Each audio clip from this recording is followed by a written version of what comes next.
திண்டுக்கல் மாவட்டம் வெத்தலகுண்டு அருள்மிகு முத்துமாரியம்மன் கோவில் வைகாசி திருவிழா வெகு விமர்சையாக நடந்தது.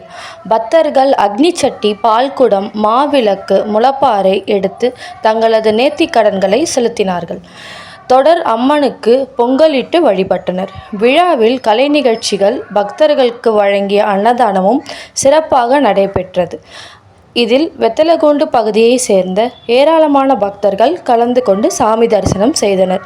செய்திகளுக்காக வெத்தலகுண்டிலிருந்து முத்து பாண்டியன் பாலா.